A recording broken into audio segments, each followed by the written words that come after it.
Gert, Jimmy Gang. Jimmy Gang, the Army, the Navy, the Unstoppable. Welcome back, man. Listen, I'm feeling good, man. Your boy was sipping on some of that. What I got, man? Some Don Julio Reposado, you heard? Your boy feeling good, man. We reacting to a Swamp Stories video tonight, man. Listen, I was trying to get my live stream going, but we had some technical difficulties, but it's all good, you heard? It's all good. Am I straight? Let me make sure everything lined up. All right, cool. Let's go, man. Right into this Swamp Stories. I got my spliffy, man. I hope you got yours. Let's go. When you think of Southside Chicago, a few things may come to mind. We finna finesse what we gotta finesse. We thinking streetwise. You gotta be ready for what's coming. You feel me? R.I.P. both of them men, man. R.I.P. King Von. R.I.P. FBG Duck. Now, we do know for sure that King Von actually did put a hit out on FBG Duck, so he the reason why Duck died. And we also know now that members of O Block is telling. They telling. I don't know if you heard, but I'm gonna be reacting to that soon, bringing it to the channel. Members of O Block is telling, my boys. That's a fact. I ain't capping. Whether it's King Von, FBG Duck, FYBJ Main, no, I'm just kidding. But you know who are the why you do him like that? Why you do my son FYBJ Main like that? Do your homework. Nigga, don't take him serious. Shout out to my nigga, though. Terrible conflicts that just never seem to end. However, Southside Chicago has another side to it that's equally as bad, but is never covered by the media. A side that even the guys I mentioned would get goosebumps if they heard the name. This is the real Southside Chicago. But before we get into it, let me run the intro. Depression, thousands of Eastern European families flooded to Chicago to work in manufacturing. The vast majority settled along the south branch of the Chicago River, from Pilsen down to Little Village. By 1948, Pilsen was a nearly 100% Polish and Slavic neighborhood. But then in the 1950s, many Hispanic families began moving in. Because humans are stubborn and multiculturalism was a foreign concept, the local families were not too thrilled. Many Eastern Europeans began moving out to suburbs like Cicero and Oak Park, while the Mexican families moved in. Tensions in the area were high, and the Polish teenagers decided to get together and form an alliance that they thought was necessary. So in 1959, about 12 Polish teenagers got together and created the Satan Disciples, also known as SDs. I ain't never heard of these niggas. My fault, y'all. They chose the name to scare off anyone who thought about messing with them. This is because they figured that they needed protection from the influx of new immigrants in the area. But once they formed, they realized that the Mexican teenagers had no intentions of being their rivals at all. In fact, they actually thought they were cool, and they even wanted to join their side. So within their first year of existence, the SDs became 50% Mexican, and the neighborhood was united as one. This is when the SDs laid out their mission and rulebook for all. Pause. The SDs, my nigga. Pause.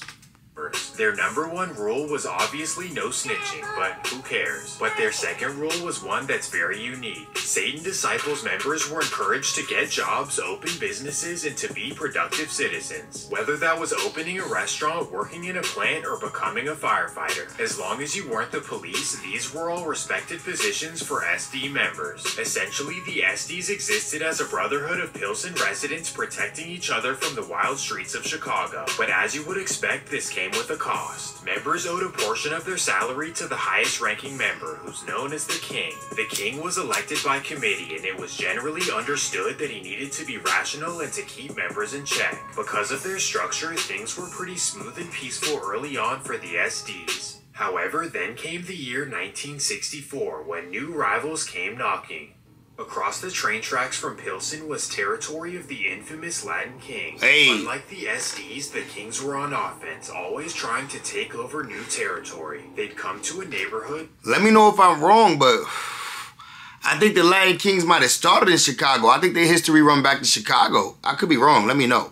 To recruit their young members, and if that didn't work, they'd resort to violence. Well, in '64 is when the Kings had their eyes set on Pilsen, so they began sending members into SD territory, hoping to recruit them to the other side. This was the SD's first test, and here's how it went. The Satan disciples got together as one and played defense against the Latin kings. This is mainly because their rulebook did not permit them to go on offense. As you would expect, this put them at a major disadvantage. Well, this dynamic lasted for a couple of years until one SD member had enough. Let me introduce you to a young man named Agipito Villalobos, also known as Big Aggie. Unlike the mostly passive and low-key SD members, Big Aggie was ultra-aggressive and sometimes violent. Aggie figured that at this rate the SDs would be completely taken over and something needed to change. So he decided to start going on offense by himself in the middle of King's territory. After doing this, he even set up his own SD block on 24th and Washtenaw right in front of his mother's house. This was a bold move and really contradicted the original SD rulebook. Slowly but surely, so he was basically, my son was a demon. He was like, listen, I know we supposed to be not on offense and just being productive members of society, nigga, but I'm whooping some ass. That's basically what he said, nigga. I ain't having it. Recruit new SD members around his block who were willing to play ball. Essentially, he took the Latin King strategy and used it in their own territory. Aggie inspired a new Satan Disciples era, and it definitely paid off. It led to him being elected as the Satan Disciples leader in 1980, known as King Aggie. Right off the bat, King Aggie changed everything as they pushed to expand to new territory by any means. Through demonstrations, they gained a bunch of territory on the southwest and even in the suburbs of Cicero, Illinois. And instead of working regular jobs, King Aggie encouraged SD members to hit the streets and slang. This is when things got... He turned them from productive members of the society to productive drug of society.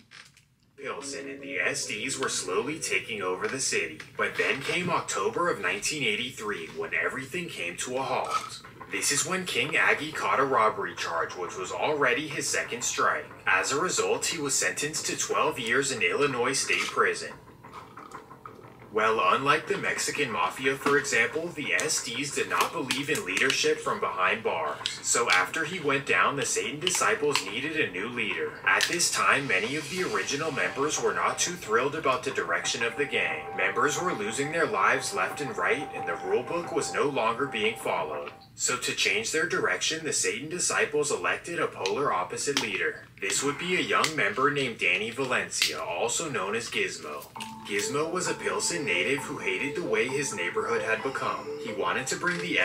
So, you just went from having basically a slaughterer, a demon in charge, head command. You just went from having a nigga who said, man, all that peaceful stuff, man, out the window with it.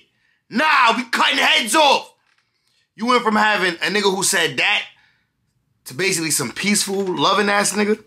Back to their original form and to reduce nigga name is Mouse. So right off the bat, members started to get jobs and stop attacking rivals for no reason. For 12 years, Gizmo guided the SDs back to a brotherhood and they became a somewhat legal business. But then everything began falling apart. In September of 1995, King Aggie returned to the streets. Hey! The demon returns! The demon!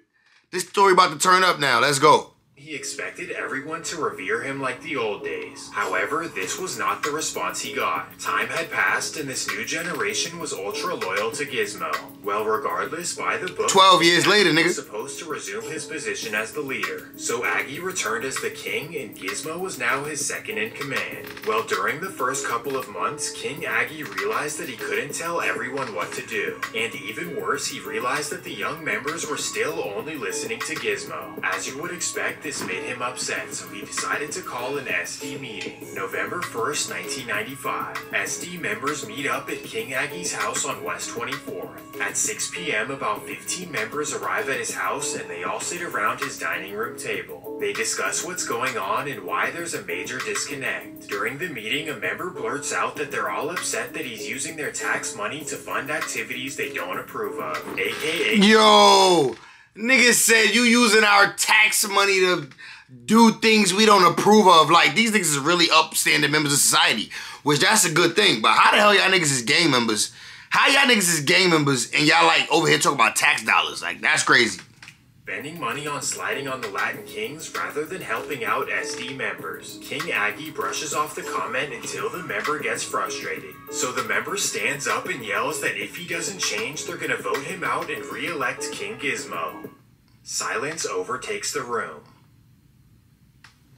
King Aggie instantly ends the meeting and sends everyone home. So everyone goes their separate ways and King Aggie sits in his room and thinks. As you would expect, he's furious and he decides to come up with a plan. 9:41 p.m. King Aggie calls up Gizmo and tells him to come back to his house. He tells him that they need... He gonna body him. He like, nah, nigga, these niggas listening to you. They not listening to me. I'm gonna make you an example. Watch. Let's see. Talk and set some things straight. Gizmo thinks nothing of it and hops in his car. At 10 p.m. he arrives at Aggie's house and walks down the side entrance. As he walks to the door, he notices two men in front of him. And before he can do anything... Told you. The I knew Wilson it. community was devastated by the loss. On top of this, so many SD members were loyal to Gizmo because he treated them well. At first, everyone was confused. How did this happen to Gizmo? There's no way that King Aggie did this. Or is there? The next morning, King Aggie coincidentally took a flight to Dallas, Texas. Here is where he decided to hide out with extended family. Well, because the incident occurred on his property, he was obviously the suspect number one. The only problem was that Chicago police could not find him. However, they did find suspect number two. This would be King Aggie's right-hand man, known as Vicious Trejo. Due to forensic evidence and witnesses coming forward, Vicious Trejo was sentenced to 30 years, all while King Aggie was nowhere to be found. But then in May of 1996, the FBI was able to locate him in Dallas. King Aggie's case was a major deal in Chicago as he had become a completely infamous character. Everyone figured that his case was an easy conviction, but not so fast. Nigga, I ain't gonna lie. He sound like he a demon, but the way you compared him to King Vaughn and FBG Duck and all these other members, bruh, I ain't gonna lie. You gassed it. You gassed it. Because these niggas are way more demonic than this nigga. During the trial, King Aggie's neighbor took back her statement that she saw him do it. Why she took it back, you can only imagine. But for this reason, She was threatened. King Aggie walked away as a free man. Right after his release, he figured that he could come back and remain the king. What? Bro has zero self-awareness whatsoever. But yeah, as soon as he got back, he quickly realized that everyone wanted him gone. From what we know, King Aggie was never seen again in Chicago. Well, after the passing of Gizmo, everything fell apart for the SDs. All structure went out of the window, members started doing whatever they wanted, and even became each other's biggest rivals. And that takes us to 1999. By this time, the Satan disciples had spread all over the city. One of these territories would be on the west side, specifically Garfield Park. Here is where a reputed member named Teodoro Baez resided in his upstairs apartment. Teodoro was known as Mandingo, a dangerous member who was liable to trip on anyone. Mandingo... Your gang name should not be Mandingo. Pause. Pause on the pork. Operated with his right-hand man, a man by the name of Juan Estrada. Together, the two got money and applied pressure on anyone who got in their way. Well, in early August, Juan began getting frustrated with Mandingo over unpaid debts. From what we know, Teodoro owed Juan $1,000. A band? So finally, Juan decided to confront Mandingo. August 5th, 1999. Nah, but you gotta think. This is a band 24 years ago. 1999? A band that long ago was like 10,000. No cap. $1,000 that long ago had to feel like 10,000. No cap. It's a hot summer morning and Juan calls up Mandingo and tells him that they need to meet. Mandingo tells him to pull up to his apartment. So Juan gets ready and tells his girlfriend Janet to drive him there. They arrive at 11 a.m. and Juan gets out of the car and walks up to the apartment. The friends sit down and start talking about the situation. Mandingo repeatedly tries to change the topic, but Juan is not going for it. I ain't going. Juan ain't going. Juan ain't going. I know a Juan that's like that. The nigga that I know named Juan ain't going either. Starts calling Mandingo out of his name. First he calls him a Custer, and then he calls him a Snooba. No, I'm just kidding. He actually stands up and calls him a bitch and an aggressive. I'm like, what? This nigga funny. Manner. At At this point, Mandingo sees red, despite the fact that Juan is his friend and fellow SD member. So he stands up, whips out the blicky, and he hits his leg and Juan begins to scream. And that's when Mandingo unfortunately grabs his samurai sword. Right after doing this, he remembers that Juan came with his girlfriend. So he walks down to her car and casually tells her to come upstairs. Of course, she thinks nothing of it, so she follows his directions. Sadly, this is where she meets her fate. Nah, bro, come on. Come on, lady. Seriously? Why would your man, if your man told you stay in the car and there's some other dude, you ain't hear the gunshot? You ain't hear that? Like, dang, man, R.I.P. to both of y'all, but dang. That's crazy. Juan and Janet were discovered in the Chicago River 3 days later. After searching phone records, they figured out that Teodoro Baez was Juan's last call, so they brought him in for questioning on August 27th, 1999. At the questioning, Mandingo realized that the police had no evidence. Regardless, though, he decided to tell them everything he did. At first, I tried to negotiate with him, and then when I felt negotiation was not possible, I reacted in a truly hostile manner. So of course he was instantly charged and it made the national news. Wow. His arrest shocked everyone. They had no evidence on son. But he still decided. He just wanted to be heard. He one of them niggas who he ain't got too many friends and he just really needed some people to talk to. You see how he calmly sat there and explained it in an articulate manner? My son ain't got no friends at home. He thought them police was his homies. He was like, you know what? I just want to talk to somebody. Let me tell y'all what I did. That's what happened, bros. The SD community, as they could not believe what he had done. His fellow members were pissed and he knew what they could do to him. So after just 2 weeks in jail, Mandingo wrote letters to the judge begging to be placed in protective custody. At first they denied his request, but then after 3 consecutive letters, they finally granted him PC for the rest of his stay. The case was a major deal in Chicago, and the DA pushed for the hardest consequences as possible. All in all, Teodoro Baez was sentenced to life in prison without the possibility of parole. Life. Many SD members still attribute incidents like this to King Aggie. They blame him for ruining the structure and making it okay for members to cross out their own brothers. Well, from here, everything got worse and worse for the Satan disciples. The new era was unrecognizable, one that would have King Gizmo rolling in his grave. Well, this is when a new member would step up to the leadership position. This would be a young man named Tommy Parra, known as Tommy Guns. Unlike the previous leaders, Tommy was all about money and would do anything to get it. Once he assumed the leadership position, he began doing something that was far against the SD rulebook.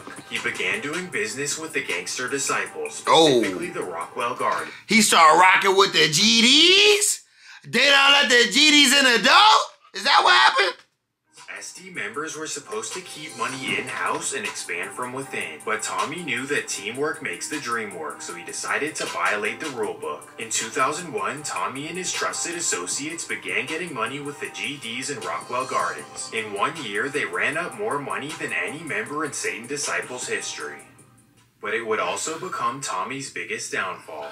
In 2002, Chicago police opened an investigation into the GDs in the Rockwell Gardens. While spying on the projects, they noticed something very strange. There's one guy who's always here who doesn't look like the rest. So police turned their focus away from the GDs and they started focusing on Tommy. They began tracking his every move and using SD informants to get it. Nigga said there's one guy here who doesn't look like the rest.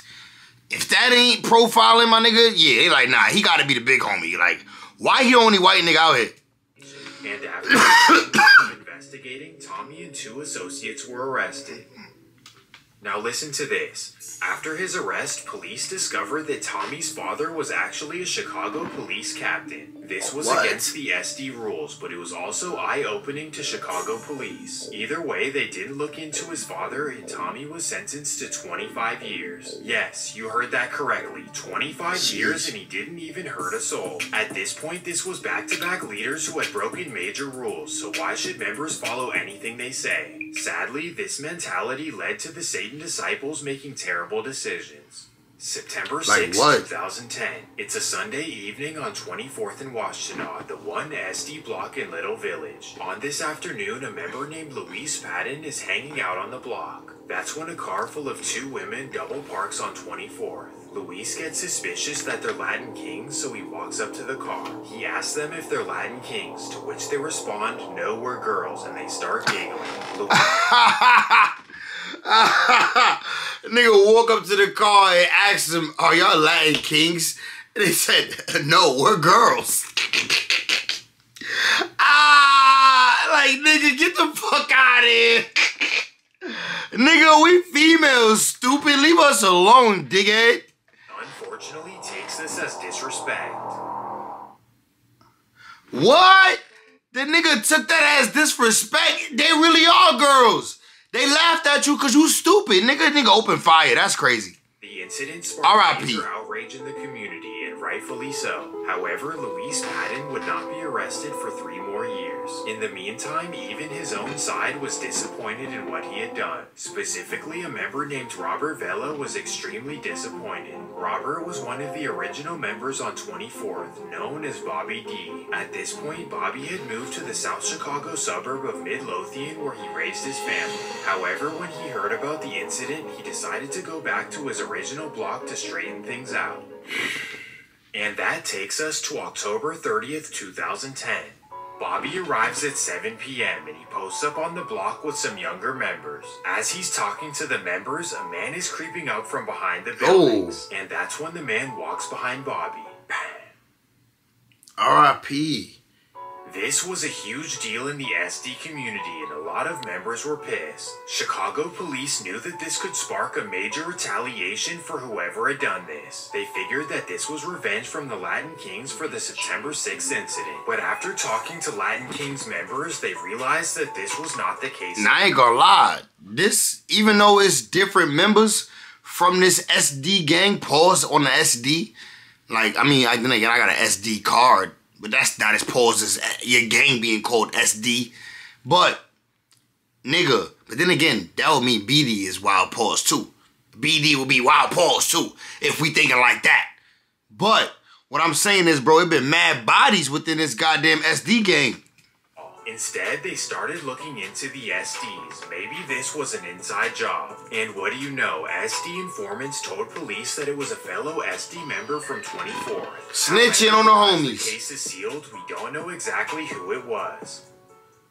But I'm sure you can make an educated guess, especially after this next incident. It's 2012 and Louise Patton is still on the streets acting as wild as ever. February 18th, 2012. Louise Patton is driving around the Latin Kings territory looking for any rivals he can find. At 4 p.m. while driving down California Avenue, he notices a car full of Latin Kings the other way. Oh, shit. Oh, man. He notices a car full of his ops. What is the suspect to do? Let's find out, buddy. He instantly busts a U-turn and speeds down California to... That nigga bust that Yui! He then pulls directly in front of the car and corners them in. That's when he rolls down his window. Bang! Due to surveillance footage, Luis was arrested quickly after. And after recovering his blicky, police were able to tie it to the September 6th incident as well. After a long trial, Luis was sentenced... Yo, he was riding around with a dirty biscuit catching more bodies on it. That's wild. He ain't even switch up the burner. God damn, nigga, you cheap. Life in prison without the possibility of parole. Well, these kinds of incidents further the rivalry between the SDs and the Latin Kings. However, these weren't their only rivals. Although the Kings were their most hated, the SDs also despised another local gang. This would be 2-6, a little village gang who started out on 26th. Since the 1980s, the SDs and 2-6 have been bitter rivals fighting over little village territory. And that takes us to August of 2015. As you know, the SDs have always been encouraged to get legal jobs, and for 2 members this meant working security for a towing company, making sure the repo man is safe. The 2 men are Carlos Cregan of Whitting, Indiana, and Jonathan Rodriguez of Calumet, Illinois. Well, because this is a standby profession, the members can do whatever they want until they get dispatched to a scene. And that takes us to August 22nd, 2015. The two SD members are on standby in the Clearing neighborhood of Southside Chicago. After being bored sitting in their car, they decide to drive to a bar on West 63rd. At the bar, they start chopping it up with a random guy named Leonardo Morales. This lasts until 2 a.m. when the bar closes and they walk outside. This is when they get a call that a driver is having issues with a repo and they need to assist him on the scene. So instantly they hop in their truck and they ask Leonardo if he wants to tag along for fun. He agrees and together the three head to the scene. That's some drunk stuff, bro. That's clearly drunk activity. You meet a random at the bar. You meet a random dude at the bar. You don't know him, but you meet him at the bar. You get a call that you gotta do security for a tow truck. You tell this random dude, like, yo, you wanna, like, you know how cops be doing a ride along? These niggas thought that was the police. Like, yo, you wanna do a ride along with me, nigga? Nigga got a rant. Let's see what happened, bro. This is crazy. This is definitely drunk activity. I know they was lit when they did it. Long story short, they break up the argument and it's just another regular day at work. After this, Leonardo asks if they can give him a ride home. The SD members agree and they all hop in Jonathan's car. During the car ride, Leonardo starts to talk about his past. He tells them that he used to be a 2-6 member before he changed his life. Oh. The energy in the car. Oh. You know you done fucked up, right? You know you done fucked up, right? Oh, you know you done fucked up, right? Oh, yeah, you do. Shifts as the two SD members look at each other in the front seat. Without saying a word, they simply nod at each other and drive down to a... Are you the ops? alley. At this point, Leonardo is confused and he asks them if there's a problem. The members tell him that they're just tired and they need to take a smoke break. When they get to the alley, they ask Leonardo if he can join them. He agrees and steps out of the car. And that's when the unexpected occurs. Why would you tell these dudes, you know they gang affiliation, why would you tell them you the op? Why? You R.I.P. to you, bro, Leonardo Morales, but come on, bro. Why? You could have kept that to yourself, nigga. You was sharing too much on some drunk shit. The members hop in their truck and speed home. Little did they know the neighbors above the alley witnessed it happen. And just like that, they were both raided and booked into Cook County Jail. Incidents like this are what have given the Satan Disciples a terrible reputation over the last 10 years. And unfortunately, it doesn't stop here. As you know, the SDs rival the Latin Kings in 2-6, but they also rival another large section in Chicago as well. This happens to be the Almighty Saints, the most active gang in the back of the yards neighborhood. For many years, they could be considered the SD's fourth biggest rival. But then, starting in 2016, they moved up to number 1. And it all started with a devastating move from the Satan Disciples. What is it about Chicago that everything is called disciples? Satan disciples. You see, the SDs is Satan disciples. Like, everybody's just like disciples. The GDs, the BDs. Like, what is it about the discipleship that everybody's just like on that in Chicago? I gotta know. 2016. It's a cold winter day in Chicago. The holiday season brings joyous times. On this day, a man named Jamil Al-Shabi is walking his dogs around the neighborhood after visiting with family. Jamil's family happens to live in the back of the yards neighborhood, specifically around Davis Park. This just so happens to be Almighty Saints territory, known as Halo City. Halo City is rivals with an SD section across the train tracks, known as No Love City. And on this day, one of the members has no love. 5:45 p.m. And on this day, one of the members had no love at all. Member named Hector Aguirre is driving around Halo City looking for rivals. He can't find anyone outside on this freezing day. That's until he arrives to Davis Park, where he notices Jamil walking his dogs. He instantly thinks he's a Saints member, so he hops out of his car and runs to the park. Bang! As it turns out, Jamil had nothing to do with the Almighty Saints, making the situation worse. And even though he wasn't a member, the Almighty Saints were offended that the rivals would even do this. The Saints would not take this lightly, and from here, things would get nuts. Over the course of the next year, the Almighty Saints... Bro, they hit an innocent bystander without even finding out if he was what they thought he was? Like, I ain't even gonna lie, bro. Like, that was lame. That was just, y'all just catching bodies because y'all just want to. Just say that. went at the SDs with no remorse. During this period, 3 high-ranking members lost their lives. Lazy D, Grizzly D, and Smokey D all gone in 2017. The beef What? All... Yeah, because it's all disciples. The next year, the Almighty Saints went at the SDs with no remorse. During this period, 3 high-ranking members lost their lives. Lazy D, Grizzly D, and Smokey D all gone in... All Lazy D, Grizzly D, and Smokey D. I guess they all... The D is for disciple on all of them, I'm guessing. Bro, but all of them got smoked. So, them Almighties got back hard on the SDs. No cap. 2017. The beef would go back and forth all over Southside Chicago, way worse than O Block versus 63rd. After this, you could argue that the Almighty Saints had become the SD's biggest rival, and that's because it even expands beyond the streets. February 1st, 2020. On this day, a reputed SD member named Christian Gonzalez is booked into Cook County Jail. After processing, Christian is placed in a cell with a random cellmate. So he's brought to a cell, he walks in, and he looks at the man sitting on the bunk.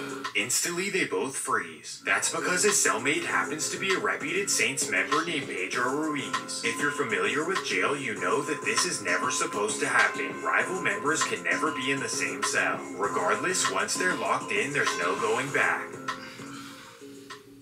Well, what exactly happens next, we don't know, but here's the result. The next morning, Pedro Ruiz is found in his cell. Wildly enough,